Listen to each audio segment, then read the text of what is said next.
What's going on, everybody? Kuya Istilo here. A few weeks back, I had the honor of meeting Michelle Josue, the director and creator of Nurse Unseen. I told her that I was interested in doing a reaction video. As you know, Nurse Unseen is on the road to the Oscars right now, so let's share the documentary, share the impact it had so it can get that Oscar nod. I'm excited to see it today, not only because nurses are such a huge part of the Filipino community, including nurses in my own family, but particularly the element of this being related to the COVID pandemic resonated with me because I was a first responder during the COVID pandemic. So from 2020 till 2022, I worked for a private company that was contracted by Los Angeles County Fire to run their BLS 911 calls. And then eventually I worked in-house for Big Bear Fire Department. And of course, I met and saw a lot of Filipino nurses throughout that time. So I'm looking forward to this documentary. But enough of me talking, let's just jump right in. Why is this happening to Filipino nurses? Why are the Filipino Americans perishing more than the rest? I'm curious if this has anything to do with them working in the ICU. I know I definitely met a lot of Filipino nurses in the ICU where many of those COVID patients were being taken. We Filipinos, we really shined. We are still so lucky and blessed to be a Filipino nurse in America. I still love going to work. When I interviewed Michelle Josue, I asked her, what did it seem like they wanted to say, meaning the nurse? She sort of said they just wanted to be seen. It was like they had so much to say, but no one had ever asked them to speak on it. And I can already see that in the faces and the tone of the nurses who've been interviewed so far. It's really cool to see. In the field of nursing, a lot will be saying, oh, I am a nurse, wow. But what area? Critical care, wow, super wow. Super wow. If you're a critical care nurse, just like, They're highly educated. That's why you see them in the ICU setting. Told you, There's a lot of- ICU. I think Filipino nurses don't see it just as a job. They see it as part of their calling. Night of Heroes is really a tribute to our nurses who have worked so hard during the pandemic. This way we can just get together and really honor our nurses as true superheroes. The Philippine Nurses Association of America, it's roughly like 75% of our members, right, are on the front line. It's wild to see all the nurses talking about having a hero day. When I was even getting my license for EMT, I worked in a grocery store once everything was shut down. And so many of the people that were essential workers, you know, they weren't these young people. A lot of them were older. A lot of them were 40s, 50s, 60s. And they were going out there every day while everybody was staying at home. You know, we didn't know what it was at the time during those scary times. Maybe we should recast the Avengers. I remember my mom got sick with malaria. I was praying the rosary and I said, you know, Jesus, if you will spare my mom's life, I will work as a nurse for the rest of my life. But not knowing destiny will bring me in New York. Hi, Keitho. How many of you out there got a family member that's a nurse and still told you to just pray to the rosary when you were sick? And so we see this shift of the Philippine economy towards a labor export economy. So the export of human labor, and the benefit comes from the billions of dollars. The current estimate is about 10% or more of the gross domestic product of the Philippines. That's wild. I did not realize 10% was that number. My entire family in the Philippines, shout out, love you all. I'd say like 99% of my family all left. They worked, they sent money home, and now they've gone back to retire there. Kind of makes you wonder. It kind of potentially motivates the Philippine government. Keep things that way. Don't flag me next time I go to Manila for saying that. The realization came that nothing was more profitable than selling your workers overseas. But eventually, this contract was removed because no matter what, a Filipino overseas will send money home obligation. It's just like clockwork now. They don't need to institute What it I do anymore. is I do care package shipping to the balikbayan box. It's a Filipino term for care. What do you usually put in your balikbayan? I've done like vitamins are big ones. You know, chocolate, instant coffee. Both my grandmother and my mother were registered. If you've never met Jolene, I had the pleasure of meeting her once. Such an active member of the Filipino community here in Southern California. It was a nice surprise to see her in this film. Oh, we were all close. And we graduated at that time. Wow. It was the martial law. Oh my gosh, they were We finished kids. college. We didn't set Interesting. out to stick together for 40 years. I love that. That's amazing. What an incredible friendship This they is have. Rosary Castro 40 Olives, years. Wow. registered nurse. I worked with her in the med surge unit, and I invited her to our parties. She's just family. She became one of the sisterhood. I still miss her. I still can't imagine our sisterhood without her. Damn, that's your I'm friend Tiffany of 40 Olega. years. I'm- Damn. Why would you be told not to wear a mask in front of the patients? That's not to scare people, you know? Wearing that N95, man, that kept me safe. I can guarantee it. I was in a box with patients coughing COVID all over me for months. I never got COVID until the world opened up again. But wow, she was told not to wear a mask. So preventable. I wake up to a text, Tiffany, I'm going to get intubated. I didn't Oh have the my chance to even gosh. call her, text her. No Oh one was my able to gosh. visit her. And now they said, you know what, she's too critical. And they asked me, do you want to go DNR? They called me and said, Tiffany, your mom's not going to live past tonight. When I got there, I couldn't even hold my mom's hand. I wish I was able to. This is bringing back so many memories from that time period. I had a really good friend whose dad went into the hospital in critical care at that time, and it was the same thing. None of his family could say goodbye. They couldn't be near him for COVID protocol reasons. And on my end, I remember transporting patients who were really critical, who maybe weren't going to make it. And essentially, we'd have to tell their family they couldn't come along, you know, where normally, or even once the COVID restrictions lightened up a little bit, you were able to bring family along. But essentially, unless it was a minor, I think if it was a minor, parents could come along. Like one parent could come along. It's heartbreaking. Rosary Castro Olega, who was the first healthcare worker in LA County taken from us. One morning, I came out of my room. It was Mom's day off from the hospital. She just didn't look like herself. Mom, you're gonna hate me, but Dad's taking you to the hospital. April 13th, she got that positive COVID test. The day after, the charge nurse calls. We had to intubate your mom. Oh.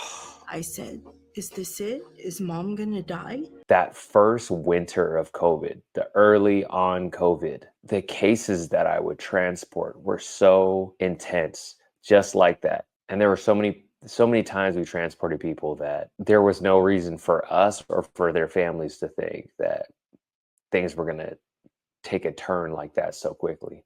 Pre-COVID, we had regular orders for your gowns, for your masks. COVID hit, and we started ordering, and the supply chain would say we don't have enough. You can fact check me on exactly what happened with these, but the masks specifically were asked to put in like almost like a recycling bin, and they were picked up, I think, by like the company, and the materials were maybe cleaned and recycled. I don't know if that's true, but this was during the mask shortage. But feel free to fact check me on what actually happened with those. I'm not sure. COVID increased the vulnerability of not just nurses, but also other healthcare professionals. I hear a lot of stories on the front line that it's so difficult, like to see a lot of patients in the emergency room and seeing a lot of patients die. Yeah. You know, I think something that has to be said here, and I say this gently, is they're also still dealing with regular patients, right? There's still a lot of difficult patients that come into hospitals, people with behavioral issues, people that are just not the nicest to the hospital staff or the healthcare workers. They're still dealing with coworkers that they don't necessarily get along with. They're still dealing with being burnt out or dealing with admin on top of the influx of people with COVID. And then they're also dealing with this emotional element of seeing a huge increase of their patients dying. No wonder there was so much anxiety and depression and stress happening. And you're worried about your own family, and you're worried about all the just being a regular person during the pandemic and what you were stressed about. All that normal stuff too.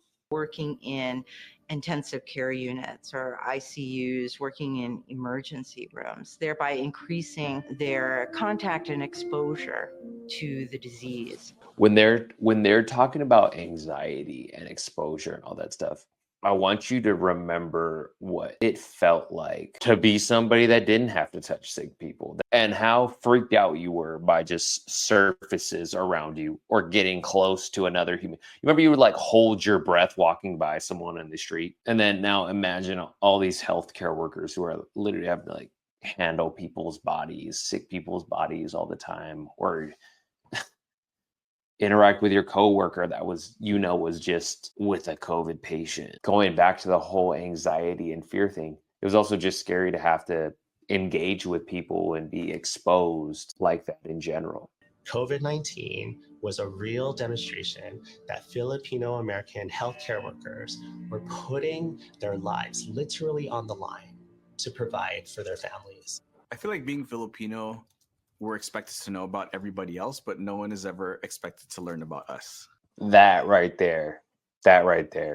I think even when you look at this idea of remittance, Filipinos are taught to hone this skill, whatever it is, nursing, right? Have this skill set, go out and serve in another nation, earn your money, fly under the radar, fit in, make your money, send it back home, and then retire back in the Philippines. There's a huge part of our culture that feels like it's that notion of assimilation. They can build the most American lives possible, but we live in a country. Oh, we already know where this is going. I watched a little bit. I of love Grey's DR Anatomy, growing up. but Things are getting better, but as we all know, TV has always had a diversity problem. You know, I mean, can you believe they did 15 seasons of ER without one Filipino nurse? I would love to see a female Filipino lead. Think of Sex and the City, 4 Filipinas, nursing. Boom, done. Tita's Anatomy. I would totally watch that. I'm dead. Staff She called the lived. recovery a miracle. Oh, that's such I a never think that I'm going good to die. story to hear. I said, COVID, go away. God damn. Sorry. You damn COVID, go away. My daughter, my husband needs me and my family needs me. Shout out So for keeping go that in. away. They told me it's a policy of the hospital that I use a wheelchair. I said, no. When I go home, I'm not gonna use the walker. I'm not gonna use anything. I will walk out of here. That's right. You all got a tita or a lola or a mom that's on that energy right there. Every day, one of us gets up in the morning, checks the news, adds any names that we could find 2 sources for, and then also at night does the same. Wow. This is the team's I told data. you. And then you see a breakdown of Jolene really does it for the Filipino healthcare culture. workers by country. And clearly many of those We're she's just hoping that surrounded we're- by. Filipinos make up the second largest Asian community in America. More than a quarter of the immigrant nurses A lot of people don't in know that. our country are from the Philippines. So it's no exaggeration to say we literally would not have survived the COVID-19 pandemic without all of you, our Filipino brothers and sisters. Adam, it's too deep. It's not like this before. It was the straighten that right knee. Oh, shit. I'm sorry. Straighten that right knee. I'm not supposed to say bad words. Being Filipino to me means being a part of a community in which Loves that people line have dancing. a shared history of resilience, of kapwa, of struggle, and of revolution. And that's why we always need to tell our stories at Makibaka.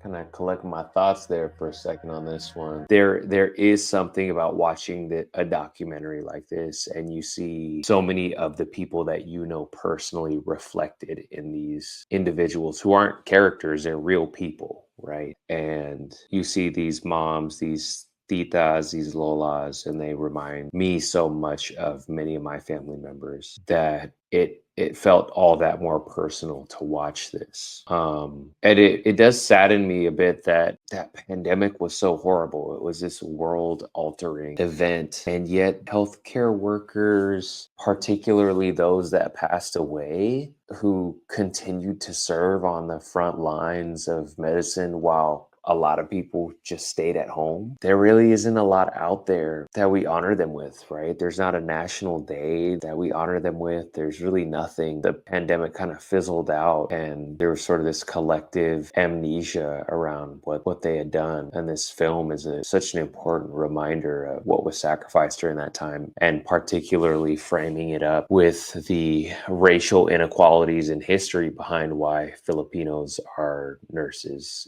in the US and or in the ICUs in the emergency rooms, and represented a much larger population of nurses in the states being hit hardest. It is also a reminder of the compassion, the strength, and resiliency of the Filipino community, particularly, there's plenty of male Filipino nurses, but I think we got to give our kudos to Filipino women out there who carried the burden. If you're Filipino, they talk about this in the film, you're probably used to feeling a little unseen yourself, right? We don't get a lot of representation in media. You're definitely going to see yourself and your family reflected in this film.